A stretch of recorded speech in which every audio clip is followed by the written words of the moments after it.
جب آپ نے سن 10 میں حج فرمایا، جب حج فرمایا اس حج سے واپس ہوتے ہوئے 18 ذی الحجہ کو غدیر خم کے مقام پر تمام صحابہ کو رکنے کا حکم فرمایا، جن کی تعداد تقریباً 40,000 تھی، اور ان کو روک کر اور علی کو بلایا اور ان کو اپنے ساتھ کھڑا کیا، اور اس کے بعد پھر آپ نے مخاطب کرتے ہوئے اپنے تمام صحابہ کو مخاطب کرتے ہوئے جو بات ارشاد فرمائی، جس کو 25 صحابہ سے محدثین نے نقل کیا ہے، اور جس کو امام احمد کی مسند میں ذکر کیا ہے، عبد بن حمید کی مسند میں، امام مسلم کی صحیح میں، سنن دارمی میں، سنن ترمذی میں، سنن نسائی میں، صحیح ابن خزیمہ میں، طبرانی کی معجم کبیر میں، حاکم کی مستدرک میں، اور البانی صاحب کی السلسلۃ الصحیحہ میں، جو نبی پاک علیہ السلام نے تقریر فرمائی غدیر خم پر، جس کے بارے میں یہ سمجھتے ہیں جاہل لوگ کہ وہ تو شیعوں کا مسئلہ ہے، اور ہماری تمام کتابوں میں جو بنیادی کتابیں ہیں ان میں اس حدیث کو پیش کیا گیا کہ آپ نے فرمایا، اے لوگو، میرے وصال کا وقت قریب ہے اور میں تمہارے درمیان 2 بھاری ذمہ داریاں دے کر جا رہا ہوں، اگر تم نے ان کو مضبوطی سے تھامے رکھا تو تم ہرگز گمراہ نہیں ہوگے،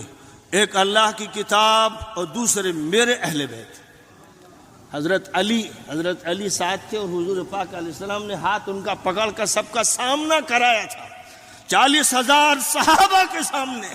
آپ نے گواہ بنایا تھا، اے لوگو، 2 بھاری ذمہ داریاں میں تمہارے درمیان چھوڑ کر جا رہا ہوں، ایک اللہ کی کتاب ہے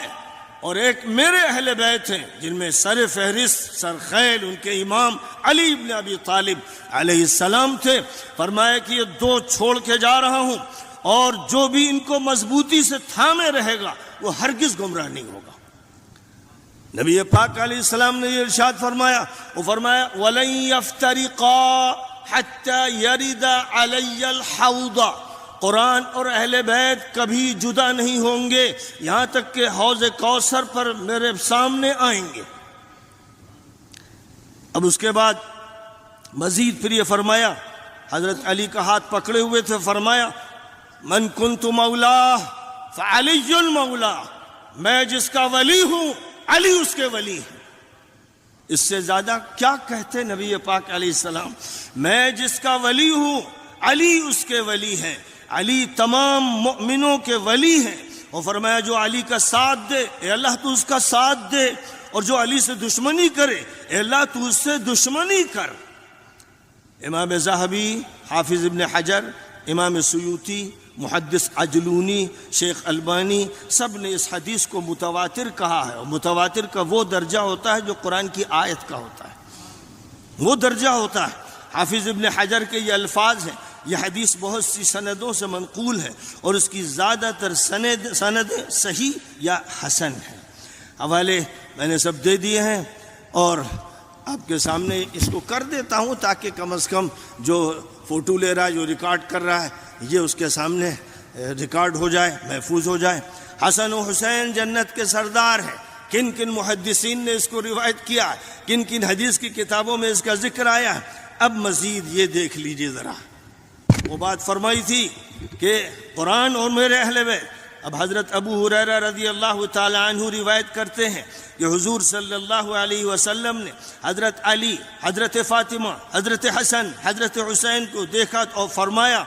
انا حرب لمن حاربکم سلم لمن سالمکم، میری اس سے جنگ ہے جو تم سے جنگ کرے، میری اس سے جنگ ہے جو تم سے جنگ کرے، اس سے صلح ہے جو تم سے صلح کرے۔ یہ حدیث مسند احمد میں بھی ہے، طبرانی نے اس کو ذکر کیا ہے، حاکم نشاپور نے مستدرک میں اس کو ذکر کیا ہے، اس کو حدیث حسن کہا ہے، امام ذہبی نے اس سے اتفاق کیا ہے۔ یہ حدیث حضرت زید بن ارقم سے بھی منقول ہے، اس میں سنن ترمذی میں ہے، سنن ابن ماجہ میں ہے، طبرانی میں ہے، ابن حبان میں ہے، سب کے حوالے موجود ہیں۔ یاد رہیں یہ حدیثیں بھی، اور ریکارڈ رہیں، ریکارڈ ہو جائیں، معلوم رہیں۔ اور پھر اہل بیت کون ہیں؟ نبی پاک علیہ السلام نے فرمایا کہ علی، فاطمہ اور حسن حسین میرے اہل بیت۔ نجران کا عیسائی وفد جب تھا اور جب ان کو آپ نے مباہلے کی دعوت دی قرآن کے حکم کی بنیاد پر، تو آپ انہی کو لے کر آئے اور اہل نجران سے کہا آؤ مباہلہ کرو، تو وہ مباہلہ کرنے کی ہمت نہیں کر سکے اور ان کو بہرحال معافی مانگنی پڑی، صلح کرنی پڑی کہ آپ سے ہم مصالحت کرنا چاہتے ہیں، ہم آپ کے سے مباہلہ نہیں کرنا چاہتے ہیں۔ بہرحال نبی پاک علیہ السلام نے فرمایا تھا جو علی سے بغض رکھے وہ مجھ سے بغض رکھتا ہے۔ فرمایا، طبرانی نے یہ حدیث نقل کی، کنز العمال میں یہ حدیث بیان کی گئی، من ابغض علیا فقد ابغضنی ومن فارق علیا فقد فارقنی، جس نے علی سے بغض کیا وہ مجھ سے بغض رکھتا ہے، جو علی سے الگ وہ مجھ سے الگ۔ حاکم ابو عبداللہ مستدرک علی الصحیحین میں روایت کرتے ہیں کہ حضور اکرم صلی اللہ علیہ وسلم نے حضرت علی کے بازو کو پکڑ کر فرمایا، ھذا امام البررہ قاتل الفجرہ منصور من نصرہ مخذول من خذلہ۔ فرمایا یہ ابرار کے امام ہیں، فساق و فجار کے قاتل ہیں، اس کی نصرت ہوگی جو ان کی نصرت کرے گا، وہ نصرت سے محروم ہوگا جو ان کو بے یار و مددگار چھوڑ دے گا۔ اور فرمایا تھا نبی پاک علیہ السلام نے، علی، صرف علی تم کو صحیح راستے پر لے کر چلیں گے۔ فرمایا، ان تؤمروا ابا بکر تجدوه امینا زاہدا فی الدنیا راغبا فی الآخرہ وان تؤمروا عمر تجدوه قویا امینا لا يخاف فی اللہ لومة لائم وان تؤمروا علیا ولا اراکم فاعلین تجدوه ہادیا مہدیا یأخذ بکم الصراط المستقیم۔